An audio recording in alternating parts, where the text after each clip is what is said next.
وہ کون سی نیکی ہے؟ عائشہ جاننا چاہتی وہ کون سی نیکی ہے؟ ہاں سرکار بتائیے کون سی ایسی نیکی ہے میرے والد کی کہ عمر فاروق اعظم کی نمازیں قربان، روزے قربان، تسبیح قربان، تلاوت قربان، سجدے قربان، رکوع قربان، تلاوت و عبادت قربان، وہ کون سی نیکی ہے؟ ذرا ذہن کو حاضر کر کے سوچو کون سی نیکی ہوگی جس پر سب کچھ قربان؟ وہ کون سی نیکی؟ کہا میرے آقا نے فرمایا جب میں جا رہا تھا مدینہ مکے سے مدینہ اور ایک غار میں جا کے ہم غار ثور میں جا کے چھپے تھے اور اس غار کے تمام کوڑے کرکٹ کو نکال کر حضرت صدیق اکبر نے میرے یار نے اس کو صاف کر کے اس کے اندر جو مجھے بلایا تھا اور وہاں بلا کر کے اپنے کپڑوں سے سوراخوں کو بند کیا تھا اور وہاں بلا کر کے مجھے آرام کرایا تھا، وہ نیکی عمر فاروق اعظم کی تمام نیکیوں پر بھاری ہے۔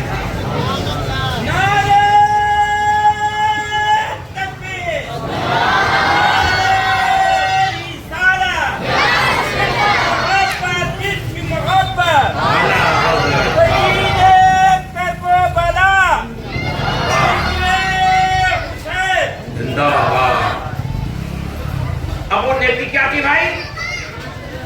غار کو صاف کر مصطفیٰ کو بلانا، اس نیکی پر سجدے قربان، عمر فاروق اعظم کی تلاوت قرآن قربان، فاروق اعظم کے سجدے قربان، فاروق اعظم کا سب کچھ قربان۔ پتہ یہ چلا جو خدا کے لیے کیا تھا نبی کے لیے جو کیا ہے وہ سب کچھ قربان۔ اے میرے پیارے سنی عاشقوں مسلمانوں، سنو سنو، نماز بے شک افضل العبادات ہے، نماز بے شک اہم الفرائض ہے، بے شک تلاوت جو ہے وہ افضل العبادات ہے، بے شک نیکیاں سجدے خدا کی پسندیدہ ہیں، لیکن جو اپنے نبی کی محفل، اپنے نبی کے ذکر کرنے کے لیے محفل سجاتا ہے، خدا کے کرم سے وہ نیکی بڑی اعلیٰ ہے، کیونکہ حضرت صدیق اکبر نے وہاں کوئی سجدے نہیں کیے تھے، نبی کے لیے غار کو صاف کر کے نبی کو بلایا تھا،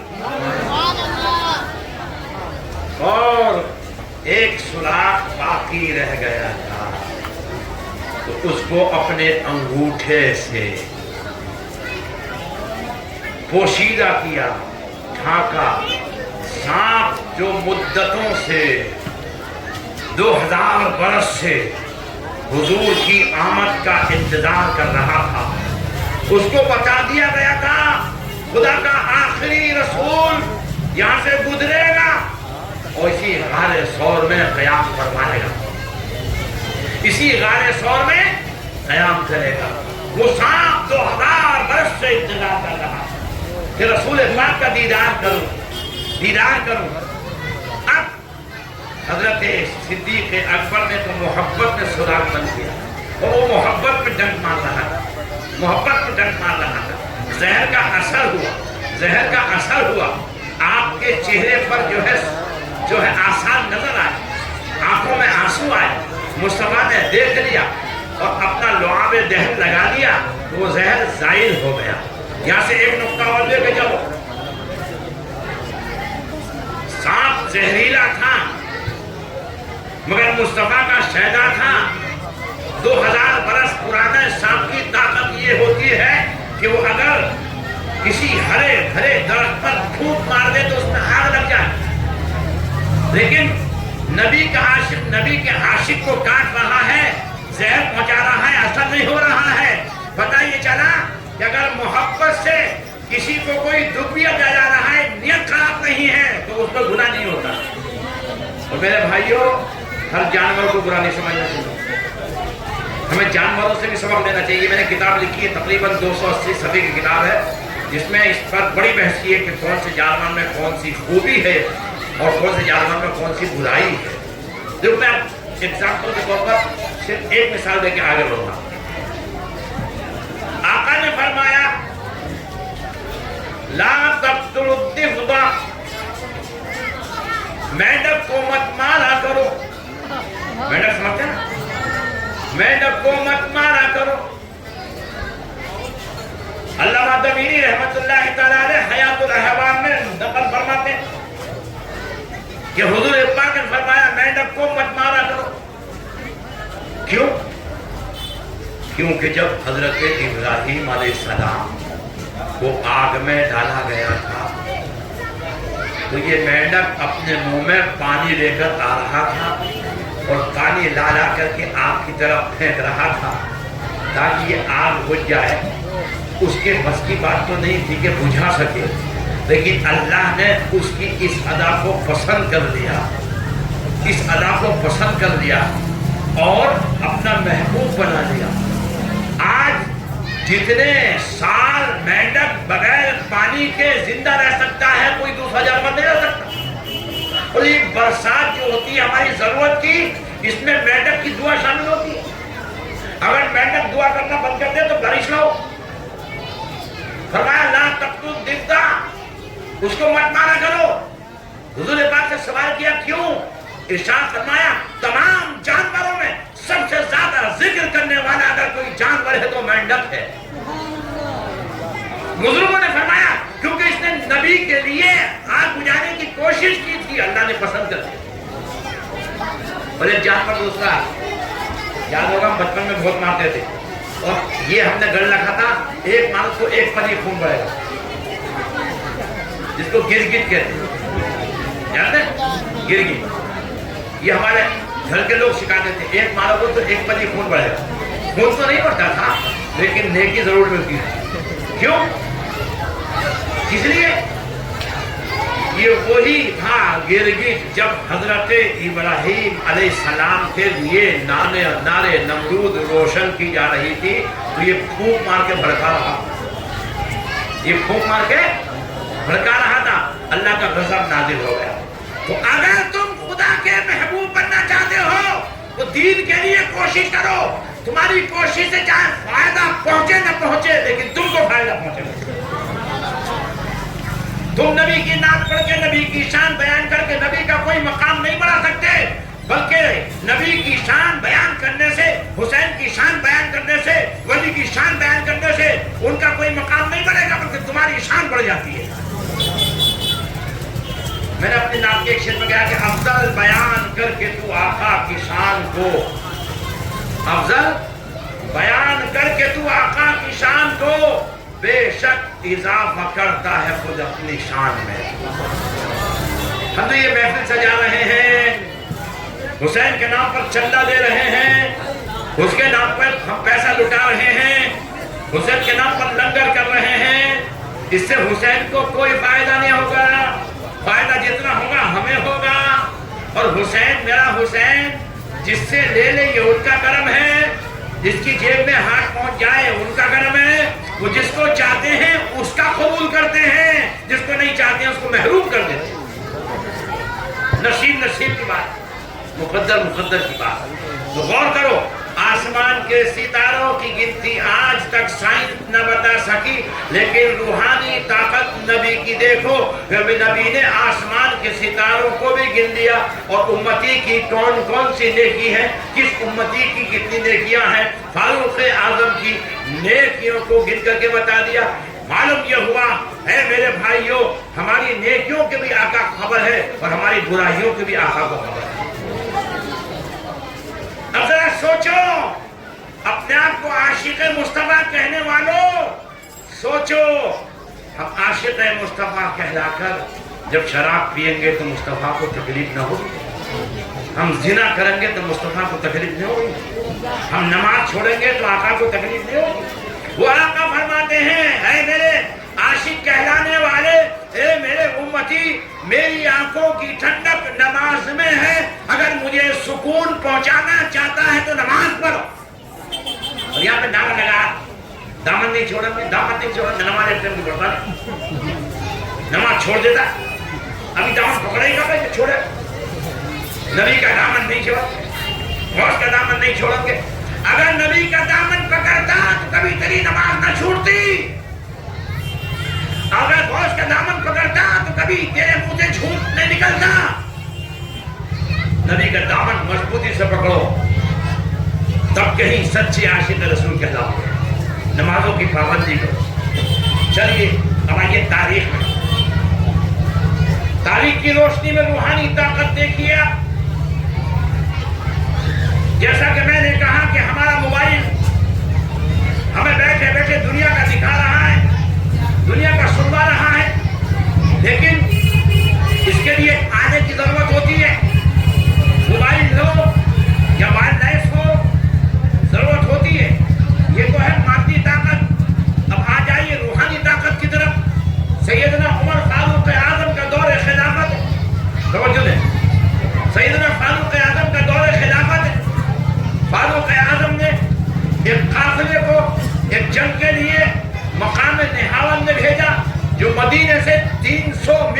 دور ہے. اور اس قافلے کا سپہ سلام حضرت ساریہ کو بنا کر دے.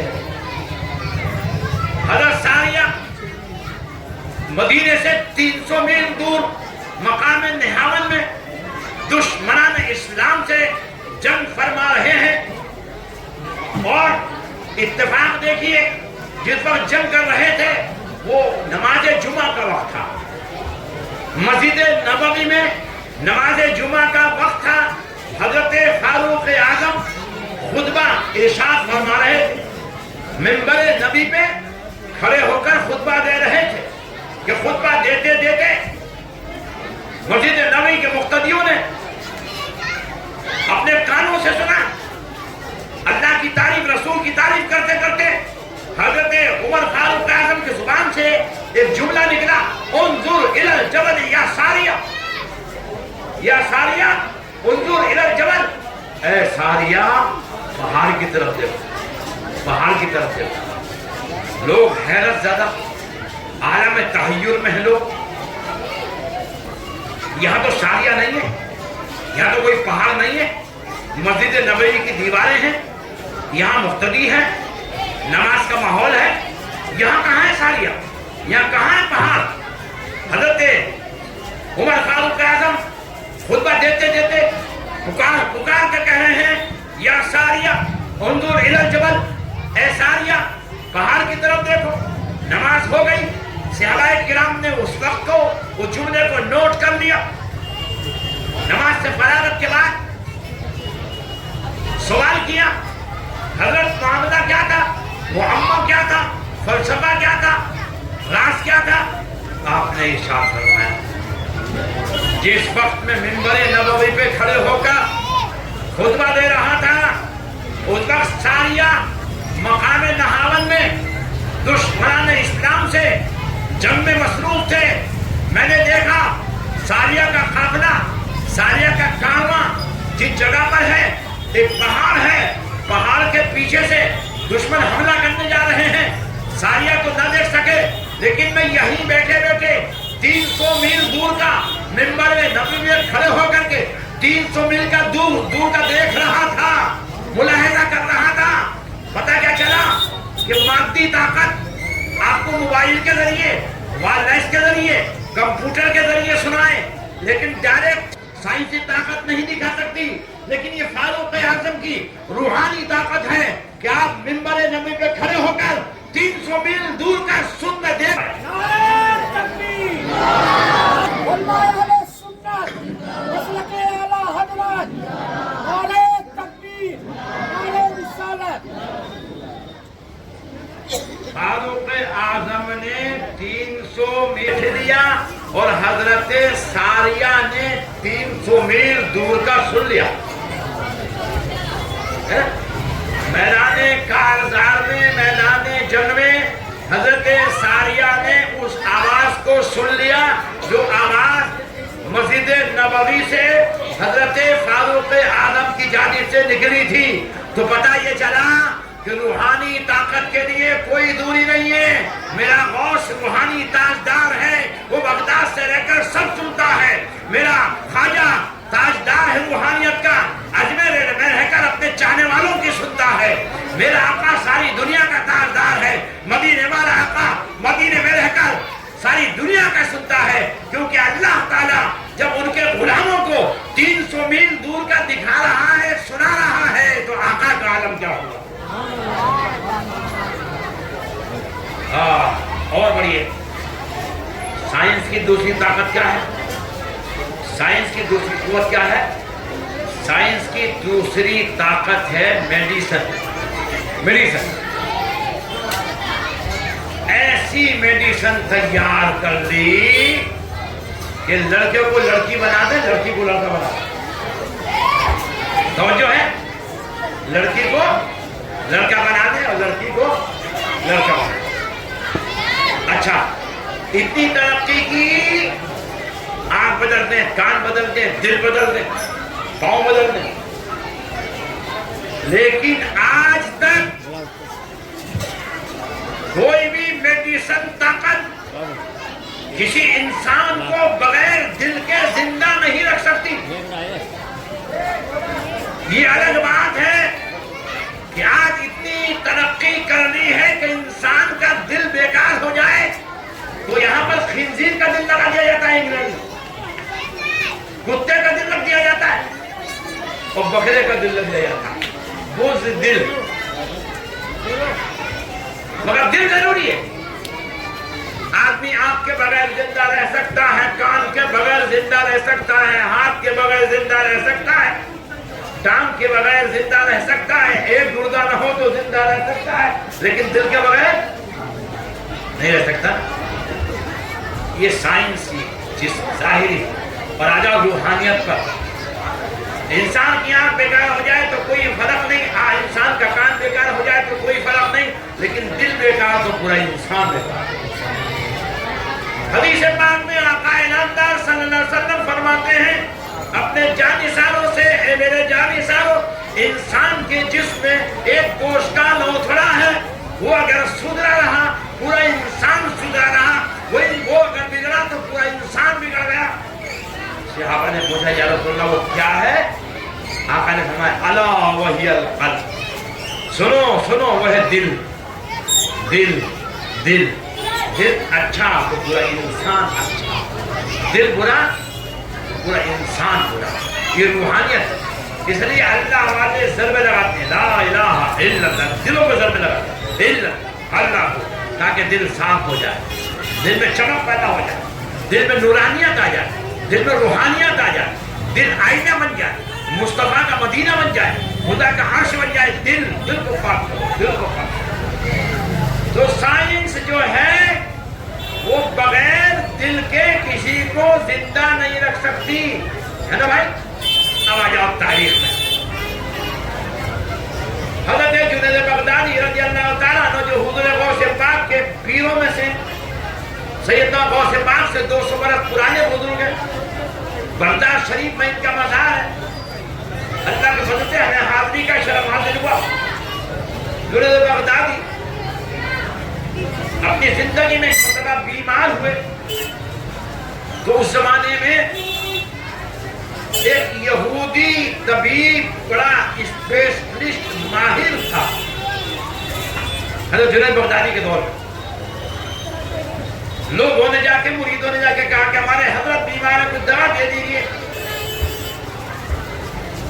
طبیب نے کہا کہ میں پہلے ان کی تشخیص کروں گا۔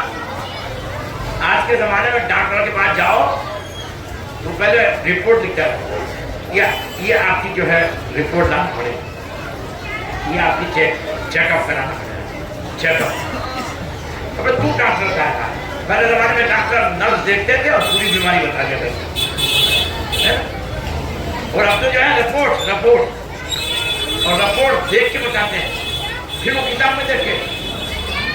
پہلے جو ہے حکیم کے پاس پہنچ گئے تو بتانے کی ضرورت نہیں تھی، میں اپنا تجربہ بتاؤں، آپ ڈاکٹر کے پاس پہنچاؤ تو ڈاکٹر پوچھے گا کیا بیماری ہے، ڈاکٹر پوچھے گا کیا بیماری، اور ڈاکٹر ہوئے تو ڈاکٹر نہ ہو۔ تو پہلے کیا کرتے تھے حکیم اور ڈاکٹر، جو میری عمر کے لوگ ہیں وہ جانتے ہوں گے، صبح کا پیشاب منگاتے تھے، اس کو بولتے ہیں قارورہ۔ یہ پرانا تشخیص کا طریقہ تھا قارورہ۔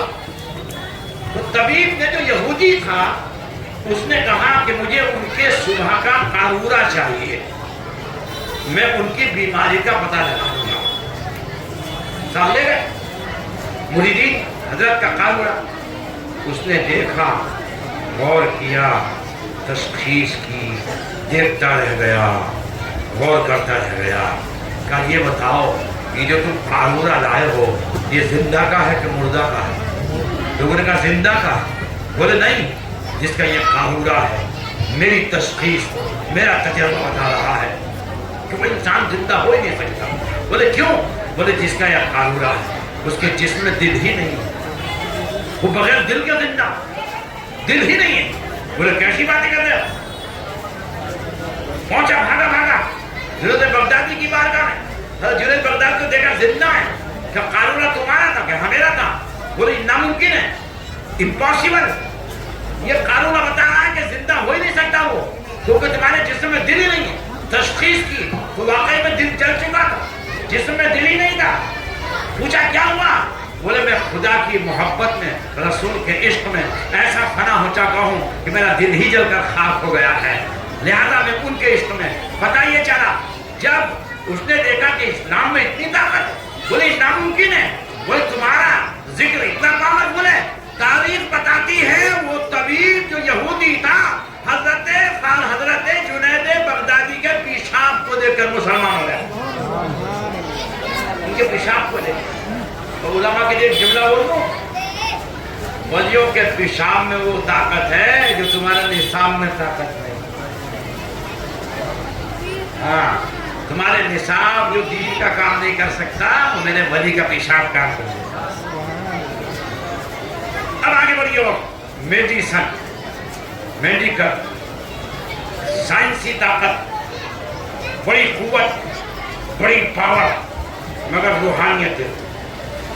سائنس نے اتنی ترقی کی ہے کہ آپ کی شکل بدل دے، آپ کا جنس بدل دے، لڑکی کو لڑکا بنا دے، لڑکے کو لڑکی بنا دے، آپ کی سرجری، پلاسٹک کی سرجری کر کے چہرہ بدل دے، ہے نا یہ؟ اور اس کے لیے آپریشن تھیٹر میں جانا پڑے گا، ڈاکٹروں کو محنت کرنا پڑے گا۔ یہ تھی مادی طاقت۔ اب آئیے بس دو جھلکیاں دیکھ لیں، روحانی طاقت، روحانی طاقت، روحانیت۔ دہلی کی سرزمین میں پہنچی ہے، دہلی میں بہت سے بزرگان دین ہیں، وہاں ایک بزرگ ہے حضرت خواجہ باقی باللہ، کیا نام ہے؟ نقشبندی سلسلے کے بزرگ حضرت خواجہ باقی باللہ، جو حضرت شیخ احمد مجدد الفسانی کے پیر ہیں، خواجہ باقی باللہ۔ سنیے آپ، ان کی خانقاہ کا لنگر جاری رہتا تھا، اللہ والوں کا حالت یہ ہوتا تھا ادھر سے آیا ادھر کو دیا۔ اور میں آپ کو ایک جملے میں بتا دوں خدا والی کی پہچان، شروع کی منزل، پہلی منزل، اللہ والا کبھی طمع نہیں کرتا، اور کوئی اگر جائز طریقے دے سے منع نہیں کرتا، اور مل جائے تو پھر وہ کبھی جمع نہیں کرتا۔ سمجھے؟ اللہ والوں کی خانقاہوں میں لنگر جاری رہتا تھا۔ حضرت خواجہ نظام الدین کی بارگاہ میں روزانہ 40 من کو نمک خرچ ہوتا، ایسا لنگر جاری تھا، اور اپنے کھائیں غیر کھائیں، یہ پہچان آج ہم نے ختم کر دی۔ ہمارا اسلام لنگر سے بھی پھیلا ہے، ہر بھوکا آتا تھا وہ شکم سیر ہو کے جاتا تھا، پیاسا آتا تھا سیراب ہو کے جاتا تھا۔ آج جس کو سکھ قوم نے اپنا لیا، آپ دلی میں چلے جاؤ، ہر وقت ان کا بھنڈارا رہتا، اپنا کھائے کے رہتا۔ یہ طریقہ ہمارا تھا، لنگر کھلاؤ، غریبوں کو کھلاؤ، بھوکوں کو کھلاؤ، ضرورت مندوں کی ضرورت پوری کرو، اسلام کا صدقہ یہ۔ اور اس میں مت دیکھو کہ کون سے مذہب کا ہے، سب کو کھلاؤ، یہ بزرگوں کا طریقہ تھا۔ حضرت خواجہ باقی باللہ کے لنگر خانے میں لنگر جاری رہتا تھا، جب تک پورے مہمان شکم سیر نہ ہو جاتے تھے تو آپ لنگر خانے سے نہ جاتے تھے۔ ایک دن ایسا ہوا پورے مہمانوں نے کھانا کھا لیا، اور آپ فارغ ہونے کے بعد اپنے حجرہ عبادت میں چلے گئے۔ حجرہ عبادت میں جا کے عبادت کرنے لگے تو دو مہمان اچانک آپ کے جانے کے بعد لنگر خانے میں آئے۔ باورچی نے دیکھا اور سوچا، اور یہ کہنے لگا کہ آج تک اس دربار میں آنے والا کبھی بھوکا نہیں سویا۔ یہ مہمان میرے خواجہ باقی باللہ کے ہیں، اس کے حصے کا، اس کی بیوی کے حصے کا جو کھانا تھا، انہوں نے اپنے دونوں کھانوں کو دونوں مہمانوں کو کھلا دیا۔ صبح کو جب حضرت خواجہ باقی باللہ حجرہ عبادت سے باہر آئے، وہ اپنے دربار میں دو مہمانوں کو دیکھا اور حیرت زدہ ہو کر پوچھا، جب میں حجرہ عبادت میں گیا تھا تب تو یہ مہمان نہیں تھے۔ باورچی سے پوچھا کب آئے؟ تو حضور آپ کے جانے کے بعد آئے۔ بولے کھانا تو ختم ہو چکا تھا، کہاں سے کھایا؟ تو حضور میں نے اپنے بیوی کا کھانا کھلا دیا۔ حضرت خواجہ باقی باللہ فرمانے لگے، ہم تم سے خوش ہوئے کیونکہ تم نے ہمارے مہمانوں کو شکم سیر کیا۔ اے میرے مرید، مانگنے کیا مانگتا ہے؟ میں آپ کو کسی ناول کی بات نہیں، تاریخ کی بات بتا رہا ہوں۔ کیا فرمایا اللہ کے ولی نے؟ مانگ لے، کیا مانگتا ہے؟ یہ کون کہے گا؟ اس کے پاس پاور ہو، وہی کہے گا جس کے پاس طاقت ہوگی۔ مانگ لے کیا مانگتا ہے؟ اب اگر آپ کے پاس آسمان سے کوئی فرشتہ آ کر کہنے لگے خدا نے مجھے بھیجا ہے، مانگ لے کیا مانگتا ہے؟ تو سب سے مہنگی کار مانگیں گے، بمبئی میں سب کا بہنا بنگلہ مانگیں گے۔ ہمارا تو یہی مانگ ہے نا، اللہ اللہ۔ مرید ہو تو ایسا ہو، مرید ہونے کا سچا مطلب بتا دیا باورچی نے۔ اگر باورچی کہتا حضور مجھے سونے کی نیچے گرا دو تو دے دیتے، اگر باورچی کہتا سرکار مجھے بڑی بلڈنگ میرے لیے بنا دو تو بنا دیتے، کیونکہ اللہ والے تھے۔ فرمایا مانگ لے کیا مانگتا ہے؟ آزادی کے طور پر فرمایا مانگ لے کیا مانگتا ہے؟ لیکن مرید ہو تو ایسا کہ حضور کچھ نہیں چاہیے، بس اپنے جیسا رنگ میں رنگ دیجیے اور اپنی صورت مجھے عطا فرما دیجیے، اپنی شکل مجھے عطا فرما دیجیے۔ آپ نے فرمایا برداشت نہ کر سکو گے؟ بولے حضور برداشت کرو نہ کرو، میں آپ کا چہرہ لینا چاہتا ہوں، آپ کی صورت لینا چاہتا ہوں، آپ کا رنگ لینا چاہتا ہوں، آپ کا ڈھنگ لینا چاہتا ہوں، میں آپ کا اوتار بننا چاہتا ہوں، میں آپ کی صورت لینا چاہتا ہوں۔ آپ نے فرمایا ٹھیک۔ دنیا نے دیکھا حضرت خواجہ باقی باللہ ہاتھ پکڑ کر کمرے میں لے گئے، کمرہ بند ہوا، نظر ڈالی، جب کمرہ کھولا گیا اور دو باہر آئے تو کوئی پہچاننے والا پہچان کر یہ کہنے والا نہیں تھا اس میں باورچی کون ہے؟ خواجہ باقی باللہ کا۔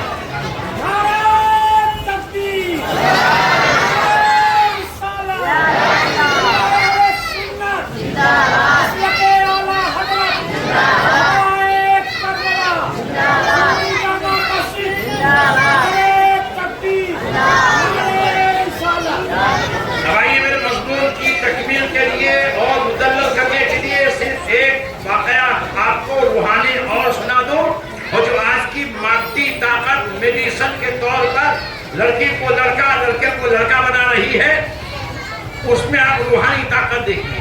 یہ ہے میرے غوث پاک شیخ عبد القادر جیلانی۔ ایک عورت آتی ہے، سرکار میرے یہاں لڑکی ہی لڑکیاں ہیں، لڑکا کوئی نہیں۔ شوہر نے وارننگ دے دی ہے اگر لڑکا نہ ہوا تو مجھے طلاق دے دو۔ سرکار میں بڑی پریشان ہوں، میں بڑی دکھی ہوں، بڑی خوف زدہ ہوں۔ آپ نے فرمایا جا، ہم نے دعا کر دی تیرے لڑکا ہی ہوگا۔ یقین ہو گیا۔ وقت کے پیر نے غوث اعظم نے کہا لیکن جب ولادت ہوئی تو لڑکی ہوئی۔ غوث پاک نے فرمایا تھا لڑکا ہوگا، جب ولادت ہوئی تو لڑکی ہوئی۔ وہ لے کر کے آئے غوث پاک کی بارگاہ میں، سرکار آپ نے تو فرمایا لڑکی ہوگی لڑکا ہوگا، یہ تو لڑکی ہوئی۔ آپ نے فرمایا دو، مجھے دو دکھاؤ۔ اپنی لڑکی کو میرے غوث پاک کی بارگاہ میں ان کے ہاتھوں میں دیا۔ غوث پاک نے دیکھ کر کہا کہاں ہے یہ لڑکی؟ یہ تو لڑکا ہی ہے۔ کہاں ہے یہ لڑکی؟ یہ تو لڑکا ہی ہے۔ کہاں ہے یہ لڑکی؟ یہ تو لڑکا ہی ہے۔ جب اس عورت نے واپس دیا تھا تو اس وقت جب دیا تھا تو لڑکی تھی، اور جب غوث پاک نے واپس دیا جو لڑکی تھی وہ لڑکا بن گیا۔ تو بس آج یہی عقیدہ لے کے چلو، دنیا کتنی بھی ترقی کر لے، کتنا بھی کمال حاصل کر لے، لیکن وہ میرے نبی سے اعلیٰ کمال نہیں ہو سکتا۔ کیونکہ نبی اپنے وقت میں، جس وقت میں وہ نبی اور رسول ہوتا ہے، ہر فن میں اعلیٰ فن ہوتا ہے، ہر کمال میں اعلیٰ کمال ہوتا ہے۔ دنیا میں کتنی ہی طاقت کیوں نہ ہو جائے، لیکن میرے نبی کے قدموں کے خاک کی برابر بھی نہیں ہے، کیونکہ نبی ہر اعتبار سے افضل ہوتا ہے، حسب کے اعتبار سے افضل، نسب کے اعتبار سے افضل، ذات کے اعتبار سے افضل، صفات کے اعتبار سے افضل، پاور کے اعتبار سے افضل، طاقت کے اعتبار سے افضل، قوت کے اعتبار سے افضل، ہر اعتبار سے نبی افضل ہوتا ہے۔ اس لیے تو بریلی کے شہنشاہ نے، بریلی کے تاجدار نے عقیدہ دیا کہ سب سے اولا و اعلیٰ ہمارا نبی، سب سے بالا و والا ہمارا نبی، اپنے مولا کا پیارا ہمارا نبی، دونوں عالم کا دولہ ہمارا نبی، خلق سے اولیاء، اولیاء سے رسول اور رسولوں سے اعلیٰ ہمارا نبی۔ وآخر دعوانا الحمدللہ رب العالمین۔ السلام علیکم۔